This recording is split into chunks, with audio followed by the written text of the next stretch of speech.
Merci de vous connecter. Merci de taguer vos frères et sœurs qui ne sont pas encore dans le direct. Vous pouvez les taguer. Juste dans le commentaire, vous mettez son nom, vous les taguez et qu'on puisse rejoindre le live. Je sais que Seigneur va faire du bien à quelqu'un ce soir. Et il a prévu quelque chose de bien pour toi, toi qui me suis. Je vous salue dans le nom de notre Seigneur Jésus-Christ. Vous qui nous suivez de partout, je sais que vous êtes nombreux connectés, en train de nous suivre, parce que vous attendiez déjà ces moments, ces très moments que nous voulons passer ensemble avec vous, dans la présence de Dieu. Et je sais que Dieu va faire quelque chose de bien à quelqu'un. Il y a une révélation que Dieu a prévue pour toi ce soir. Il y a des merveilleuses choses que Dieu va faire pour nous au travers de ces moments, des temps de prière, mais aussi d'enseignement que nous avons dénommé Enseigne nos pasteurs. Et d'entrée de jeu, j'aimerais un peu prier avant que nous puissions commencer. Je voudrais prier avec nous qui est connecté en ligne. Nous voulons prier pour recommander ces moments, ces instants, temps d'enseignement dans le Seigneur. Que la présence du Saint-Esprit puisse nous conduire, que le Saint-Esprit nous enseigne, lui qui est l'enseignant par excellence, qu'il puisse nous révéler encore beaucoup de choses, nous donne la connaissance, afin que la parole de ce soir puisse être pour une personne qui est là en train de nous suivre. Si tu peux prier avec moi là où tu es, tendre Père, éternel Dieu d'Israël, le Dieu des apôtres et Dieu des esprits des prophètes. Papa, nous voulons élever une fois de plus ton nom au travers de ta parole, parce que la Bible dit, vous connaissez la vérité vous affranchira. Nous voulons parler de toi à ces peuples nombreux qui sont en train de nous suivre de partout dans le monde, qui sont connectés ce soir avec nous pour écouter ta parole. Nous voulons te consacrer ces moments, que tu conduis ces moments, que tu sois au centre, que tout ce que nous allons dire pendant ces moments d'enseignement soit pour la seule gloire de ton nom Jésus. Nous voulons disparaître, nous voulons nous effacer et que toi tu apparaisses. Fais du bien à quelqu'un, que la parole de ce soir soit une réponse à une préoccupation de mon frère, de ma soeur.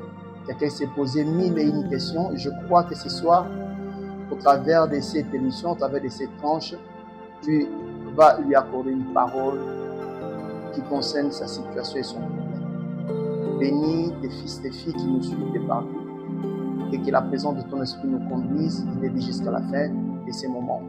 En ton nom Jésus, nous avons ainsi prié. Amen. Amen. Que le Seigneur vous bénisse. Je rappelle encore, tu peux taguer le nom d'une sœur, d'un frère. Au bas des commentaires, tu entres, tu écris son nom afin qu'il puisse nous rejoindre dans ces lives. Enseigne-nous nos pasteurs. Enseigne nos pasteurs. Pendant quelques minutes, nous serons ici en train de parler. Vous avez vu les affiches. Et le thème que nous voulons exploiter, c'est un enseignement. Ma prière est que nous puissions prendre à la longue le temps en présentiel pour parler de ces choses. Vous savez, nous n'aurons pas assez de temps de pouvoir les parler en ligne. Et je prie Dieu qu'il nous donne l'occasion de pouvoir exposer toutes ces choses, mais en présentiel. Et je crois par la grâce de Dieu qu'il nous donnera l'occasion de pouvoir se voir en présentiel et de partager ces merveilleux enseignements. Enseigne-nous, pasteur, pendant quelques séances. Je ne sais pas si nous aurons 2 ou 3 séances pour finir les enseignements. Mais nous allons juste prendre des points capitaux, des points clés que nous allons exploiter afin de pouvoir donner la compréhension, la connaissance au peuple de Dieu. Et les sujets ou les thèmes que nous allons exploiter, nous l'avons tiré d'un livre de la Bible, dans le livre de Jean, chapitre 6, les versets 71 et les versets 70 et 71. Pour nous commencer à partir du verset 69. Et le thème de cet enseignement est « L'un de vous est un démon ». L'un de vous est un démon. Déjà, au chapitre 6 du livre de Jean, vous comprenez que c'est le Christ qui est en train de parler. Il parle aux disciples et il précise que l'un des disciples est un démon. C'est le thème de cet enseignement, combien plus enrichissant pour les enfants de Dieu. Parce qu'il y a des choses que nous allons comprendre, il y a des choses que Dieu va nous révéler à travers cette phrase que le Christ a prononcée en parlant à ses disciples. L'un de vous est un démon. Je vous invite immédiatement à prendre nos Bibles, si tu as ta Bible là où tu es. Nous voulons lire la parole de Dieu. L'évangile selon Jean, chapitre 6, les versets 70 et les versets 71. La Bible dit ceci, je lis. Jésus leur répondit, n'est-ce pas moi qui vous ai choisi, vous les 12, et l'un de vous est un démon. Le verset 71, il parlait de Judas Iscariote, fils de Simon, car c'était lui qui devait les livrer, lui, l'un des 12. L'un de vous est un démon. Ici, le Christ est en train d'échanger avec ses disciples, il est en train de parler avec les disciples, les 12, et il leur dit, n'est-ce pas moi qui vous ai choisi? Et l'un de vous est un démon. L'un de vous est un démon. Quelqu'un va me poser la question, comment se pouvait dire Judas Iscariote est un démon? Parce qu'il avait dit c'est de lui qu'il est en train de parler. Il dit l'un de vous est un démon. Lorsqu'il dit l'un de vous est un démon, cela peut révéler plusieurs choses, plusieurs pensées. La première des choses, quand il dit l'un de vous est un démon, cela veut dire qui est parmi vous. Donc quelqu'un, c'est lui qui est parmi vous. L'un de vous, c'est lui qui est parmi vous, qui fait partie du groupe, de la famille, de l'église, de la commission de département, même au travail, l'un de vous. C'est celui qui est parmi vous. Deuxième pensée, quand on parle de l'un de vous, c'est celui qui a la même nature que toi. Donc c'est une personne de même nature. Vous voyez, Judas Iscariote était un homme de même nature que tous les autres apôtres. Il était l'un des 12 apôtres, de la même nature plutôt. Il partageait la même condition avec les apôtres, mais le Christ dit que l'un de vous est un démon. Lorsqu'il parle de l'un de vous est un démon, la troisième pensée aussi, c'est celui qui est sans soupçon. C'est quelqu'un, en le regardant comme ça, il n'y a pas de soupçon sur lui. Judas était un apôtre, il n'avait pas de soupçon, mais c'était l'un des apôtres, il n'y avait pas de soupçon. Ce n'était pas un monstre, il n'avait pas une queue et de cornes. Donc c'était un apôtre, un disciple, un homme comme tous les autres, mais c'est alors que c'était de lui qu'il s'agissait, il parlait des démons. Donc qui est sans soupçon, quelqu'un qu'on le considère. Ça peut être quelqu'un qui est visible, n'a rien, qui montre ou qui identifie son côté sombre ou obscur. L'un de vous est un démon, ça peut être quelqu'un qui assume des responsabilités. Nous pouvons voir dans l'église des personnes qui assument des hautes responsabilités au milieu de l'église, dans des organisations, dans des familles. Et cette personne peut être un démon, comme ce fut le cas avec Judas Iscariote. Quatrième pensée ou quatrième chose, nous devons comprendre que c'est lui, lorsqu'il dit l'un de vous est un démon, c'est aussi celui avec qui on fait parcours ensemble, ou celui avec qui on a une histoire en commun. Donc le disciple avait une histoire avec Judas Iscariote, ils marchaient ensemble avec lui, ils dormaient peut-être ensemble, ils étaient en train de vivre pendant un temps, pendant les 3 ans et demi du ministère de notre Seigneur Jésus-Christ. Judas Iscariote, et comme les 12, les 11 apôtres étaient tous ensemble. Il y a quelqu'un avec qui tu marches ensemble et tu fais parcours avec lui. Ça peut être ta femme, ça peut être l'un des membres de ta famille. Et l'une de ces personnes peut être aussi un démon. Il dit l'un de vous. Nous l'avons dit très bien, c'est quelqu'un qui est parmi vous. L'un de vous devait exprimer la pensée. C'est quelqu'un qui a la même nature que toi. L'un de vous, c'est celui qui est sans soupçon. L'un de vous, c'est aussi celui à qui on fait route ou parcours ensemble. Il dit l'un de vous est un démon. Et en parlant des démons, Jésus est Dieu. Jésus est Dieu, il connaît les diables, il connaît le monde des esprits, il connaît le monde spirituel. Et lorsqu'il dit l'un de vous est un démon, il n'a pas dit l'un de vous a un démon. Il dit l'un de vous est un démon. Et il connaissait ce qu'il était en train de dire, il savait ce qu'il était en train de dire. Parce que le Christ, il est Dieu, il est le maître de tout esprit. Quand il dit est un démon, il sait ce qu'il dit. Et il n'a pas dit a un démon, mais il dit est un démon. C'est question de l'être et de l'avoir. Avoir un démon et être un démon. Le mot démon, daimon ou daimonios, nous pouvons le comprendre sous 4 aspects. Premier aspect de compréhension du mot démon. Les démons sont des anges déchus. Des anges ou des esprits, des anges déchus, entraînés par Satan dans sa chute et qui restent sous l'autorité de ces chefs de démons. Et ils attendent le jour de leur jugement. Vous le verrez dans Matthieu chapitre 25, le verset 41. Et deuxièmement, lorsqu'on parle de démons, ce sont présentement des esprits malfaisants qui incitent les hommes à faire le mal. Vous le trouvez dans 1 Timothée chapitre 4, le verset 1er. Donc les démons, ce sont aussi des esprits malfaisants qui font le mal et qui incitent des fois les hommes à faire le mal. Troisièmement, pour essayer de comprendre les démons peuvent aussi s'emparer totalement de l'esprit d'un homme pour l'égarer. C'est ce qu'on appelle la possession démoniaque.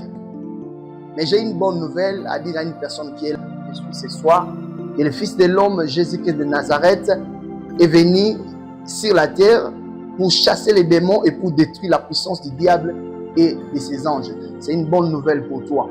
Même si les démons existent, mais il y a un homme qui est venu et qui est venu pour détruire les œuvres du monde des ténèbres, mais aussi pour chasser les démons.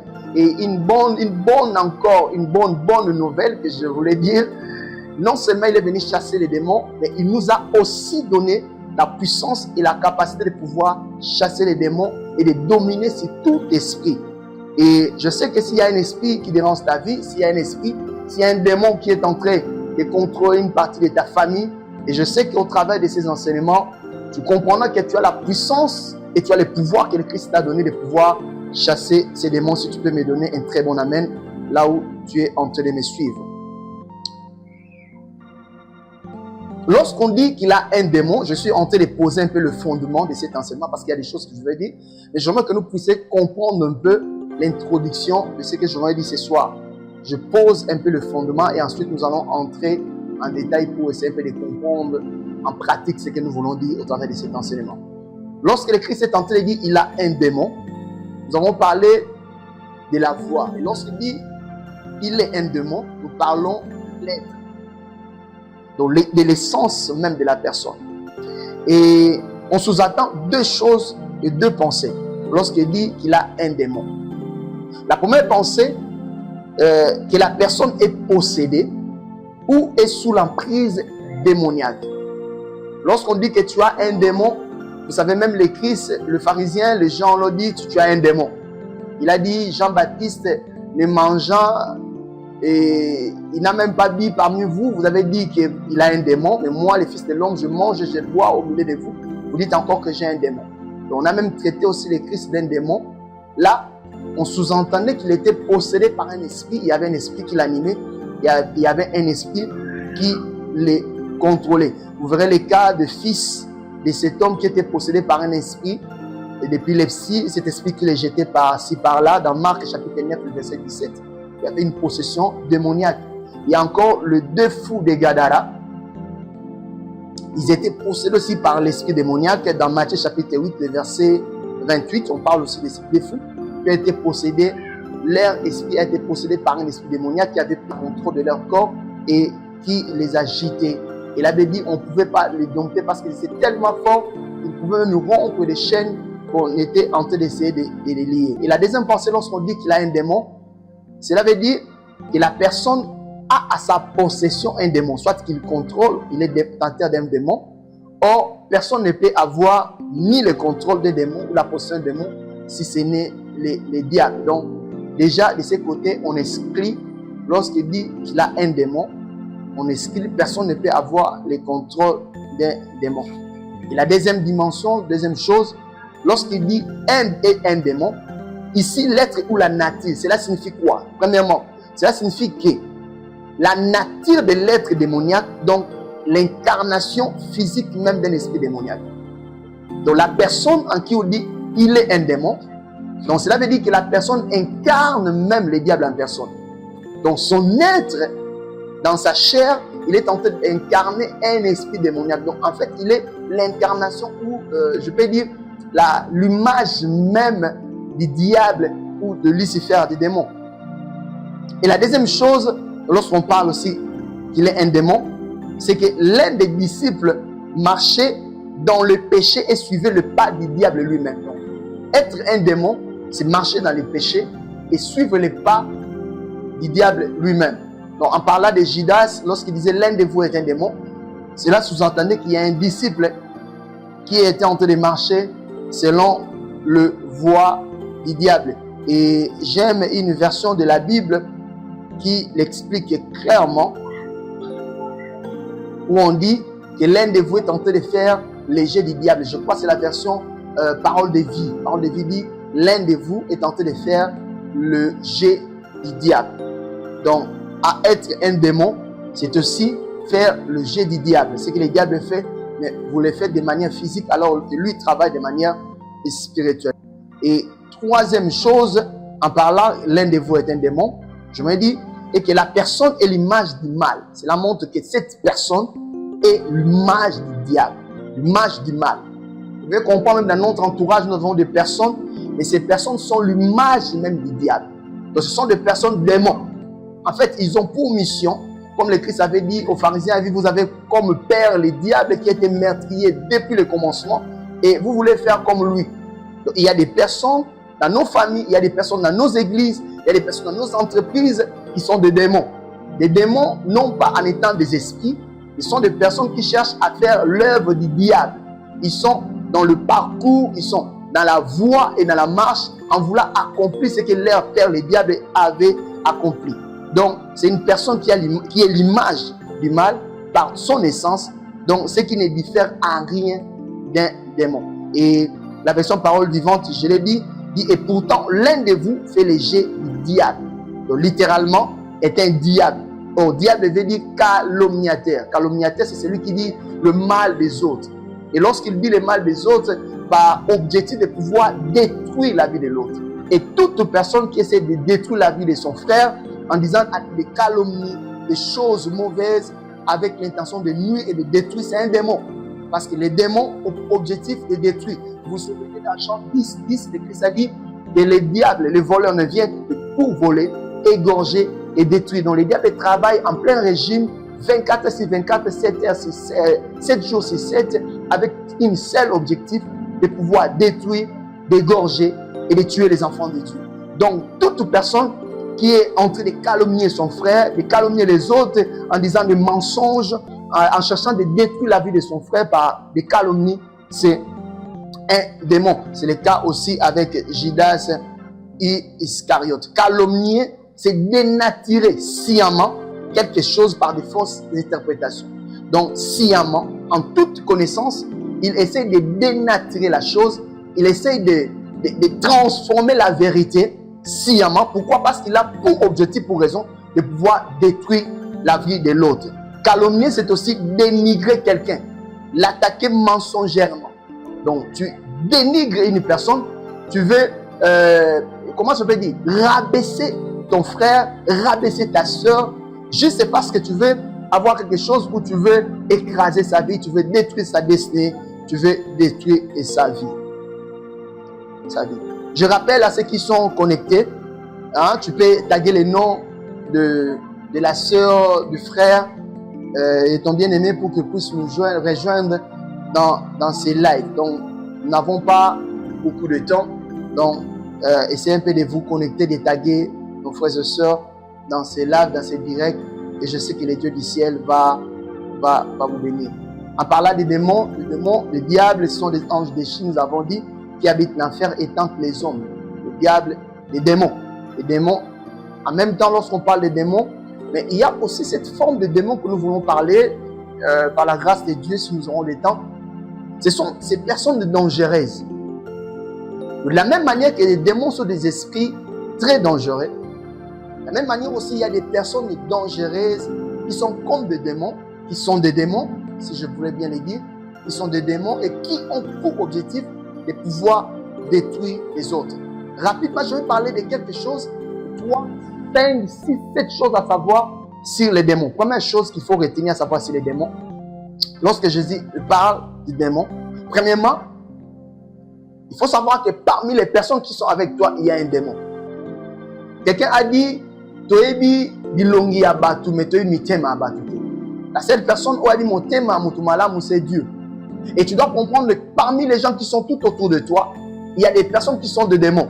Nous en parlerons quand je vais parler de l'infiltration. Comment le diable fait pour infiltrer des familles, pour infiltrer l'organisation, pour infiltrer l'église. Vous savez, pour détruire, le diable cherche d'abord à infiltrer. Lorsqu'il infiltre, il entre. Et lorsqu'il entre, c'est à ce moment-là, il peut commencer maintenant à détruire de l'intérieur. Parce que quelquefois, il est difficile au diable de pouvoir combattre et de détruire la vie d'une personne tout en étant à l'extérieur. Voilà pourquoi il passe par l'infiltration. Nous, les Congolais, nous savons très bien parce que nous avons vécu cette histoire d'infiltration. Et c'est la même procédé, c'est la même chose que le diable utilise pour détruire les enfants de Dieu. Donc, parmi les enfants de Dieu, tu dois savoir, parmi tes amis, parmi tes frères, parmi tes proches, parmi les gens avec qui tu travailles, il y a un démon. Je me souviens encore de cette parole de la Bible. La Bible dit, vous aurez pour ennemis les gens de ta propre famille. Donc, tu auras pour ennemis les gens de ta propre famille. Les combats commencent d'abord par l'intérieur. Et tu dois savoir que les gens qui t'entourent, toutes ces personnes ne sont pas là pour ton bien. Toutes ces personnes ne sont pas là parce qu'ils t'aiment beaucoup, ils veulent que tu montes. Mais il y a parmi ces personnes des personnes démons qui sont là pour freiner ta destinée, pour t'empêcher de pouvoir aller plus loin.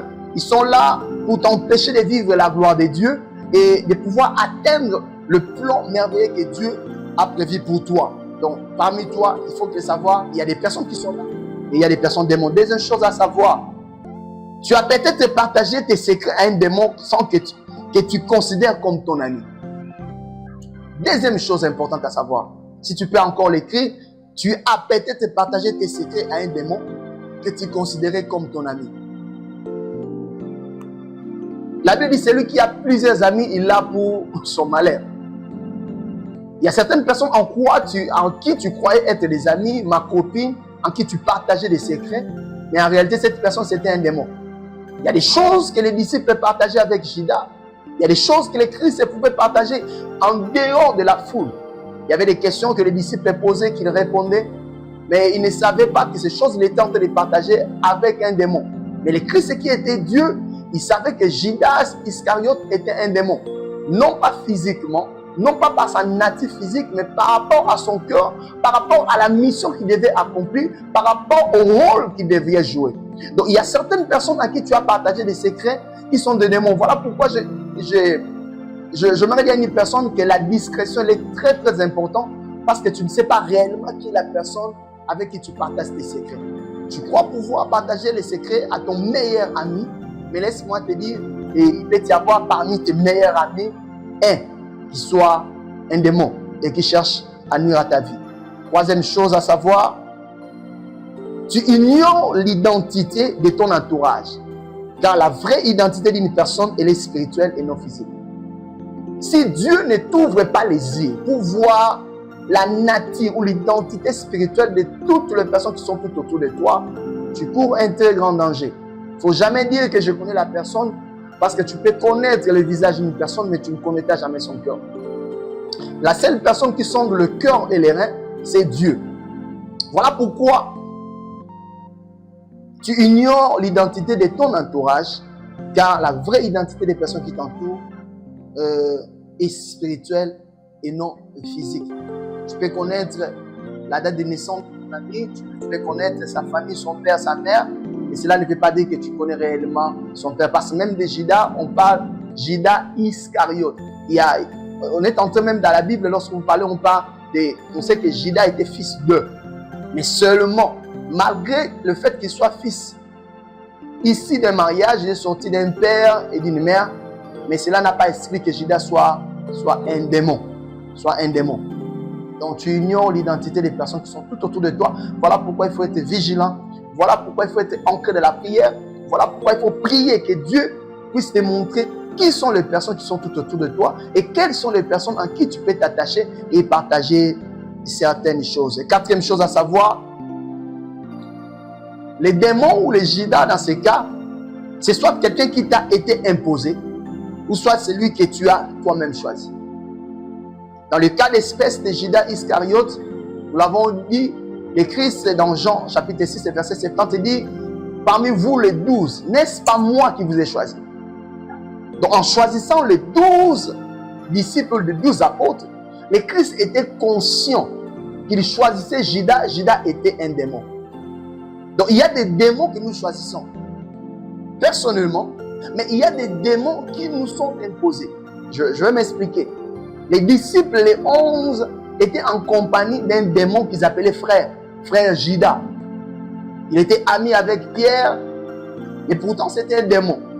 C'était un démon qui leur a été imposé. Parce que ce n'était pas eux qui avaient choisi Judas, mais c'est le Christ qui avait choisi Judas.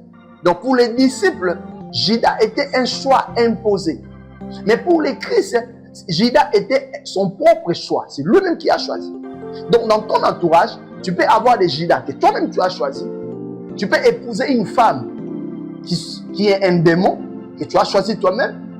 Tu peux être en relation avec une femme qui est démon, mais qui t'a été imposée par l'infiltration. Je vais en parler, ces choses.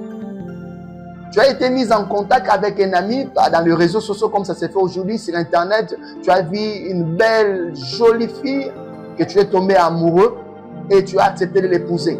Donc tu t'es choisi un démon. Et lorsqu'il vient dans ta vie, il vient dans ta famille, il te détruit tout de toi.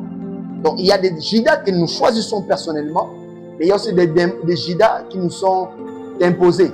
Donc des démons qui nous sont imposés, comme dans le cas des disciples. Judas a été imposé, mais pour les Christ, Judas était son choix. Pourquoi il avait choisi Judas?